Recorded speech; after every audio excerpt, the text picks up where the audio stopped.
Hello guys, আসসালামু আলাইকুম। This is Rasel to come to my new blog. তো কেমন আছেন আপনারা সবাই? আশা করি সবাই ভালো আছেন। আমি আলহামদুলিল্লাহ ভালো আছি। আমি আজকে এসেছি কলারোয়া মঠ মন্দির, যেটা মঠবাড়ি নামে পরিচিত। প্রকৃতির সাথে প্রকৃতি যাদের সমানভাবে আকর্ষণ করে তাদের আসতেই হবে কলারোয়া সীমান্ত জনপদ সোনাবাড়িয়ায়। মধ্যযুগীয় নানা প্রকৃতির নিদর্শন ছড়িয়ে ছিটিয়ে আছে গোটা সোনাবাড়িয়া জুড়েই। এমন এক পুরাকৃতির নাম মঠ মন্দির। সরকার পৃষ্ঠপোষকতায় সংরক্ষণ করা গেলে এটি হতে পারে অন্যতম পর্যটন স্থান। After all is done, you wanna wage up. Girl, it's human nature, nothing to be shameful. After all he put you through, you're used to feeling painful. Girl, it's human. Kalaroa উপজেলা সদর থেকে 9.6 কিলোমিটার দূরে সোনাবাড়িয়া গ্রাম অবস্থিত।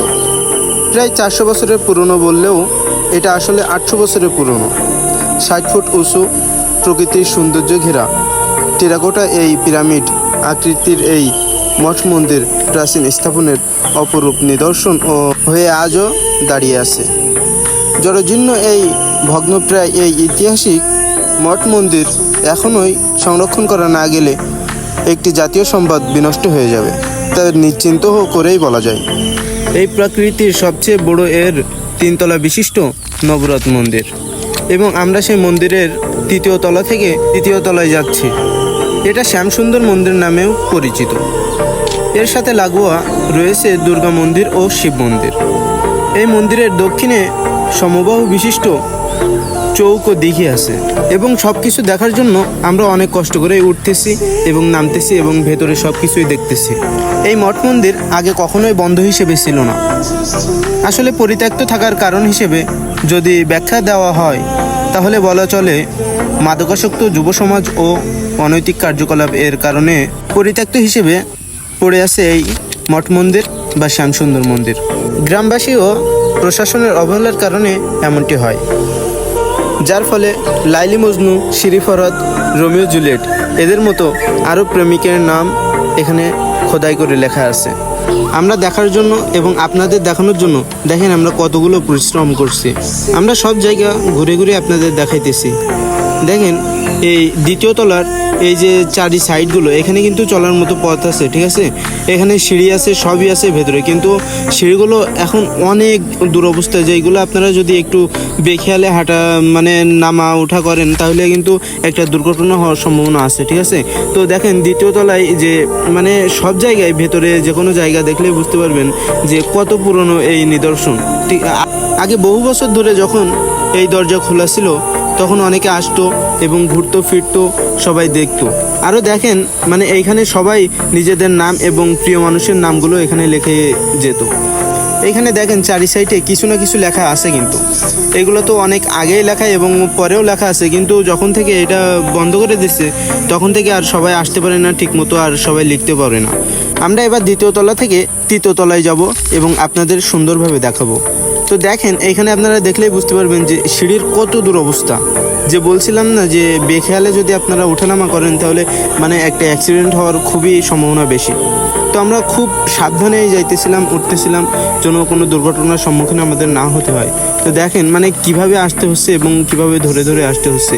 আর সিঁড়ির পাশে যে ইটগুলো আছে আপনারা দেখেন যে কত পুরাতন, প্রায় 800 বছরের পুরাতন এই জায়গাগুলো। তারপরেও এখনও অনেক সুন্দরভাবে আছে এবং সুন্দরভাবে পর্যটন স্থান হিসেবে দেখানোর মতো হয় যদি সরকারিভাবে এটা হয়। তো ভাইরা আসছিল যশোর শ্যামনগর থেকে, তো ভাইরা আমার সঙ্গে ঘুরতেছিল এবং আমরা সবাই একসঙ্গেই ঘুরতেছিলাম। Wage up. Girl, it's human nature, nothing to be shameful. After all he put you through, you're used to feel. তো আমরা এবার 3য় তলায় চলে এসেছি এবং আপনাদের দেখাইতেছি। আসলে দেখেন আমার কাছে ভালো একটা স্ট্যান্ড না থাকার কারণে আমি সব কিছু ভালোভাবে দেখাইতে পারতেছি না, সব কিছু এক্সপ্লোর করতে পারতেছি না। তো নিচে আরও কিছু ভাইরা আসছিল, তারাও উঠবে, সেজন্য আমার কাছে জিজ্ঞাসা করতেছিল যে কিভাবে উঠবে। তো আমি তাদেরকে বললাম এবং তারা সেইভাবে উঠতেছিল এবং তারাও উঠে সবাই ঘুরতেছিল। তো তারপরে দেখেন যে মেন গম্বুজের মতো যেটা আছে, ঠিক আছে, এখানে এবার আমরা যাব এবং আপনারা দেখবেন এই জায়গায় যে কত পুরাতন নিদর্শন এবং কিভাবে দেখেন এইখানে দেয়ালগুলো দেখলে আপনারা বুঝতে পারবেন। আর এই যে মাঝখানে মেন, আর এটা হলো সেই নবরত মন্দির, যেখানে শোনা যায় যে এখানে সোনার মূর্তি ছিল এবং তাদের ঠাকুরের মূর্তিই ছিল, কিন্তু এখানে অনেক সমস্যার কারণে তারা রাখতে পারেনি গ্রামবাসী, এবং সেইটা ভারতে নিয়ে গিয়েছিলো এবং সেইখান থেকে আর ফিরে আসেনি। তো দেখেন এখানে মানে প্রাকৃতিক কত সুন্দর, যে কত সুন্দর দেখা যায়, আপনারা না দেখলে বুঝতেই পারবেন না। Put you through, you're used to feeling painful. Girl, it's human nature. If you know you need another stranger, yeah. Bring it back, no chance, no leeway. When it's said, it's done, feel no ways. You don't wanna give time till the morning comes. Sentiments, I'm not, no, no. You don't even wanna find the truth. When it makes sense, it rides with you. Somewhere in those eyes, when it comes to mine, recognize this part of you. All you know is being on your own is less than painful. So cut them off eventually or later. Girl, it's human nature, nothing to be ashamed of. After all he put you through, you're used to feeling pain. তারপরে সবগুলো দেখে এবং আপনাদের দেখানোর পরে আমি এবার চলে যাচ্ছি আস্তে আস্তে নিচের তলায়, একদম প্রথম তলায়, যেখানে অনেক অন্ধকার, যেখানে লাইটবিহীন চলা খুবই রিস্ক। মানে আপনি লাইটবিহীন গেলে কিছুই দেখতে পাবেন না দিনের বেলায়ও। রাস্তা এত খারাপ হওয়ার কারণে আমরা খালি পায়ে উঠছি এবং নামছি, কারণ জুতা পায়ে আসলে স্লিপ টানার একটা সম্ভাবনা আছে। তো দেখেন আমরা কিভাবে আস্তে আস্তে নামতেছি, এবং আমাদের কাছে কিন্তু লাইট আছে, তারপরে আমরা কিন্তু অনেক আস্তে আস্তে নামতেছি তৃতীয় তলা থেকে দ্বিতীয় তলায়। তারপরে যাবে প্রথম তলায়। প্রথম তলায় গিয়ে আপনাদের সব কিছু দেখাবো একদম, মানে একদম শেষ পর্যন্ত। আপনারা সবাই ভিডিওটা দেখতে থাকেন। তারপর দেখেন আমরা কিন্তু প্রথম তলায় চলে এসেছি এবং সিঁড়ি দিয়ে নামতেছি প্রথম তলায়। দেখেন কি পরিমাণে অন্ধকার। আমরা ফোনের ফ্ল্যাশ জ্বালিয়ে এবং ভিডিও করতে করতে যাইতেছিলাম, খুবই সাবধানে এবং খুবই আস্তে আস্তে আমাদের নামতে হচ্ছিল, কারণ কোনো রকম একটু স্লিপ করলে আমাদের অনেক বিপদ হতে পারে। সেই জন্য আমরা অনেক আস্তে আস্তে নামতেছিলাম। আমরা তিনজন, যে সাথে যে দুই ভাই আছে তারাও আমার সঙ্গে নামতেছিল, আমি প্রথমে নামতেছিলাম। তো দেখেন এইখানে কিন্তু একটা কর্নার আছে, কিন্তু আপনি একটু দূর থেকে আপনি একদম বুঝতে পারবেন না, একদম নিকটে না আসলে আপনি কিছুই বুঝতে পারবেন না যে আসলে সামনে একটা কী আছে। আপনি কখনোই বুঝতে পারবেন না যে কিভাবে যাব, আপনি অন্ধকারে কিছুই খুঁজে পাবেন না। তো তারপরে আমরা এই কর্নারে চলে আসার পরে দেখেন, আমি চলে আসার পরে ভাইদের কাছেও ফ্ল্যাশ ছিল, তারপরে আমি একটু লাইট মেরে ধরছিলাম যে ভাইরা আসতেছিল। তারপরে আমরা চলে যাচ্ছি একদম মেন যে অন্ধকারটা বলে সেইখানের দিকে। তো দেখেন ভেতরে কী পরিমাণে অন্ধকার। আমরা হয়তো ফোন দিয়ে যাইতেছি, কিন্তু এই সাইড দিয়ে একটু জানালা আছে, সেই জন্য একটু আলো আসছে। না হলে আপনারা আরও ভিতরে যখন যাব তখন দেখতে পাবেন যে কী পরিমাণে অন্ধকার, কিছুই আপনি আগামাথা কিছুই বুঝতে পারবেন না। আপনার সবসময় মনের ভিতরে একটা ভয় থাকবে। এর ভিতরেই কিন্তু একটা অন্ধকার আছে, যেখানে পড়লে কখনোই জীবিত ফেরার সম্ভাবনা থাকে না। কখনো এইভাবে রিস্ক নেওয়া ঠিক না। তারপর আমরা সবাই আসতেছি এবং আপনাদের দেখাইতেছি। দেখেন মানে একটা কোনায় গেলে আমরা বুঝতেই পারতেছি না যে আমরা কোনখানে আসছি, আমরা কোনখান দিয়ে বেরোবো, ঠিক আছে। তারপর অনেক আমার পরিচিত থাকার কারণে আমি সব কিছু বুঝতে পারতেছি। তো দেখেন এইখানে যে দ্বিতীয় তলার সাইডে যে আর একটা পিরামিড আছে পুরাতন, এটাও কিন্তু 800 বছরের পুরনো, এবং আমরা এখানে চলে আসছি। তো এই পাশে আর একটা মন্দির আছে, এইখান দিয়ে একটা দরজা আছে, যেটা সরকারিভাবে ভালোভাবে যদি আপনি আসেন তাদের সহযোগিতায়, তখন আপনি এইভাবে আসতে পারবেন। কিন্তু এইভাবে তাদের সহযোগিতাবিহীন আসলে আপনাকে অন্য পথ ধরে আসতে হবে। তো আমরা যেহেতু তাদের পথ ধরে আসিনি, তার জন্য দেখাইতেছিলাম যে এর ভিতরের কী অবস্থা। এখানে কিছু কাজ করানোর জন্য কিছু বালি এবং এরা রাখছে, এবং সেইটা দিয়ে এরা কাজ করে।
আসলে আমরাও কিন্তু ভয় পাইতেছিলাম, তার জন্য অনেক সাবধানে আমরা চলাফেরা করতেছিলাম এবং আমরা তিনজন একসঙ্গেই চলাফেরা করতেছিলাম।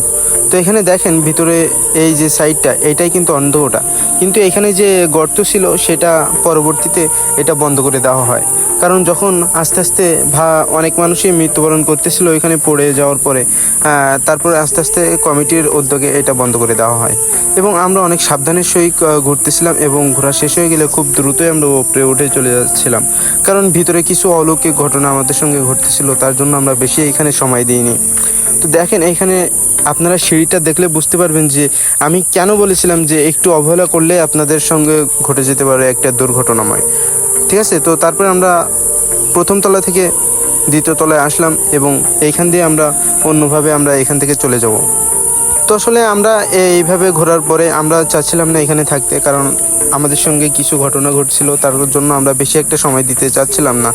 তো তারপরে দেখেন আমরা কিভাবে নামতেছিলাম, এখান দিয়ে ওঠা এখান দিয়ে নামা একটু রিস্ক হয়ে যায়, তারপরেও যখন ভাইরা আসছে এবং আমিও ভিডিও করতে আসছি তার জন্য আমরা এই পথ ধরে উঠেছি, না হলে কখনোই উঠতাম না।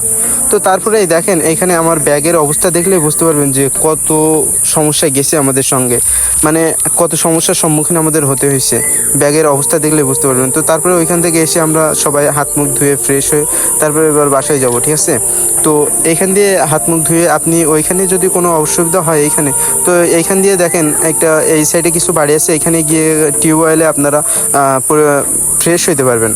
তো তারপরে আমরা সব কিছু ফ্রেশ ট্রেশ হয়ে এখানে আসছি এবং এখান থেকে লাস্ট একটা ভিডিও করলাম যে এবার তো আমরা চলেই যাব। ঠিক আছে, তো দেখেন আসলে অনেক সৌন্দর্য ঘেরা এই মঠ মন্দির অথবা শ্যামসুন্দর মন্দির, এখানে সবাই আসবেন এবং দেখবেন।